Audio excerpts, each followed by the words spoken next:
আসসালামু আলাইকুম ভিউয়ার্স, নতুন আরেকটি ভ্লগ ভিডিওতে আপনাদের সবাইকে স্বাগত জানাচ্ছি। আজকে ভিডিওতে আপনাদেরকে নিয়ে এসেছি শেখ রাসেল জাতীয় উদ্যান, আশুরার বিল, কাঠের ব্রিজ, নবাবগঞ্জ, দিনাজপুরে। হ্যাঁ, দিনাজপুর জেলায় নবাবগঞ্জ উপজেলায় অবস্থিত এই কাঠের ব্রিজ।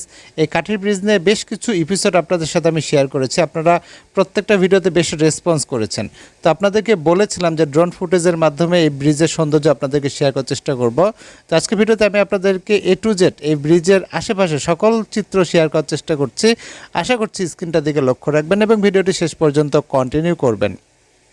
প্রসঙ্গত আমরা এখানে বেড়াতে আসি ঈদ পরবর্তী সময়ে বলতে পহেলা বৈশাখে আসি এবং সেদিন কিন্তু এখানে অনেক মানুষজন ছিল। তো আমি যতটুকু শুনেছি যে ঈদের দিন এখানে নাকি অন্তত 3 থেকে 4 কিলোমিটার রাস্তা পর্যন্ত শুধু জ্যামই ছিল, এত মানুষ এখানে আসে। আসলে ব্রিজটা দেখুন, আঁকাবাঁকা, একেবারে সাপের মতো লাগছে না? আর এই ব্রিজটি কোথায় নির্মিত জানেন? এটা হচ্ছে শালবন।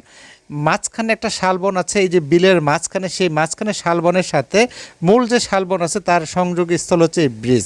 আমি আপনাদেরকে দেখাবো যে যেদিকেই চোখ যাক না কেন শুধু শালবন আর শালবন। আর এই শালবন দেখার জন্যই দেশের প্রত্যন্ত অঞ্চল থেকে আমাদের এই অঞ্চলে কিন্তু চলে আসে। দিনাজপুর হচ্ছে আমার পার্শ্ববর্তী জেলা। যেহেতু আমি এমন একটা জায়গায় আছি কামদিয়া বাজারে, এখানে দিনাজপুরের শেষ সীমানা, গাইবান্ধার শেষ সীমানা এবং জয়পুরহাটের শেষ সীমানা। তো আমার পার্শ্ববর্তী জেলা দিনাজপুর, এবং এই দিনাজপুরে ঐতিহ্যবাহী অনেক কিছু আমি ইনশাল্লাহ কভার করার চেষ্টা করব। দেখতে পাচ্ছেন যে যেদিকে চোখ যাচ্ছে শুধু শালবন আর শালবন। এত সুন্দর এই জায়গায় আসলে আপনাদের মন এমনিতেই ভালো হয়ে যাবে এবং বর্ষাকালে আরও ভালো থাকে। এখন তো পানি নেই, হ্যাঁ, এখন জমি চাষাবাদ হচ্ছে, দেখতেই পাচ্ছেন। তো এখানে যখন পানিতে টইটুম্বর হয় তখন যা সুন্দর দৃশ্য আসে সত্যি। তো এই দিন কিন্তু আমাদের হাতে খুব বেশি সময় ছিল না, এই জন্য খুব বেশি ভিডিও করতে পারি নাই। তবে আমার ইচ্ছা আছে এখানে আবারও আসবো ইনশাল্লাহ। যদিও এটা হচ্ছে এখানকার আমার দ্বিতীয় ট্রিপ। আমি এর আগেও এখানে এসেছিলাম, তখন এই ব্রিজটি একটু মেনটেন্যান্সের কাজ হচ্ছিল, তো দ্যাট টাইমে ভিডিও করতে পারি না। এখন দেখুন, এটা হচ্ছে সিজন চলতেছে ধানের। তো যখন এখানে বর্ষাকাল হবে, এই বিলটা যখন পানিতে টইটুম্বর হবে তখন এত সুন্দর দৃশ্য লাগবে, নৌকা যাবে, অনেক মজা। কিন্তু অনেক পর্যটক এখানে এসে কিন্তু অনেক শুটিং করে। ওকে, কেউ আসছে টিকটক করছে, কেউ রিল তৈরি করছে, কেউ ভ্লগ করছে। তো আমিও তো এই উদ্দেশ্যে এখানে এসেছি। তো আপনাদেরকে দেখাচ্ছি দিনাজপুরের এই কাঠের ব্রিজ। এই কাঠের ব্রিজটা এত সুন্দর। এর আগের ভিডিওতে আপনাদেরকে কিন্তু দেখিয়েছিলাম ব্রিজের অপর প্রান্তে, অর্থাৎ যে মাঝখানে যে শালবন আপনারা দেখতে পাচ্ছেন, এই শালবনের ভেতরে মার্কেট আছে, কেনাকাটা করতে পারবেন, বিশ্রাম নিতে পারবেন, খাওয়া দাওয়া করতে পারবেন, পিকনিক করতে পারবেন, সব কিছু এখানে। অনেক সুন্দর কিন্তু জায়গা।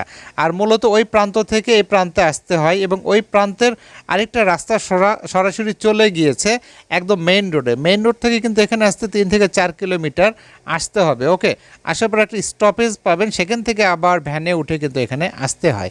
তো এখানে দেখতে পাচ্ছেন, আপনাদেরকে আমি দেখানোর চেষ্টা করছি কত সুন্দর এই দিনাজপুরের নবাবগঞ্জ উপজেলার এই আশুরার বিল কাঠের ব্রিজ এলাকাটা। অত্যন্ত মনোরম পরিবেশ। যারা এখানে এসেছেন তারা অবশ্যই এই ভিডিওটা যদি আপনারা দেখে থাকেন অবশ্যই কিন্তু কমেন্টে জানাতে পারেন যে আপনাদের অভিজ্ঞতা কেমন ছিল। আর যারা আসেন না, যারা ভ্রমণ পিপাসু, অবশ্যই ইনশাআল্লাহ আমাদের এই অঞ্চলটা ভিজিট করে যাবেন। আশা করছি অবশ্যই ভালো লাগবে। তো আজকে ড্রোন ফুটেজের মাধ্যমে আপনাদেরকে দেখানোর চেষ্টা করলাম যে আশুরার বিলের চারদিকে কত সুন্দর। দেখুন কত দূরে যেদিকে চোখ যাচ্ছে চতুর্দিকে শালবন আর শালবন। সত্যি আমাকে এতটা মুগ্ধ করেছে। আমি অনেক থাকতে চেয়েছি কিন্তু আসলে হাতে সময় ছিল না, যেহেতু এখানে যাওয়ার প্ল্যানটা সেদিন আমাদের ছিল না, হঠাৎ করে এসেছি। তো এসেই কিন্তু ভিডিওগুলো শ্যুট করেছিলাম। তো সেগুলো স্টেপ বাই স্টেপ আপনাদের সাথে শেয়ার করলাম। আমি জানি না আমার ভ্লগ কেমন হয় অবশ্যই কিন্তু আপনারা আপনাদের সুচিন্তিত মতামতের মাধ্যমে জানাবেন। আমি বারবার বলেছি আমার কোনো স্ক্রিপ্ট থাকে না, মুখে যা আসে তাই বলি। এই জন্য অনেক ক্ষেত্রে হয়তো অনেক কথা এলোমেলো হয়ে যেতে পারে। যাই হোক, আপনাদেরকে দেখানোর চেষ্টা করলাম এই কাঠের ব্রিজ এলাকার যে দৃশ্য। আশা করছি আপনাদের ভালো লেগেছে। তারপর আপনাদেরকে আমি জিজ্ঞেস করব কেমন লেগেছে, অবশ্যই ভিডিওর কমেন্টে জানাতে পারেন। এই ভিডিওটা অবশ্যই যদি ভালো লাগে বেশি বেশি শেয়ার করে পাশে থাকবেন। আজ আর কথা বলছি না, আপাতত বিদায় নিচ্ছি। আল্লাহ হাফেজ।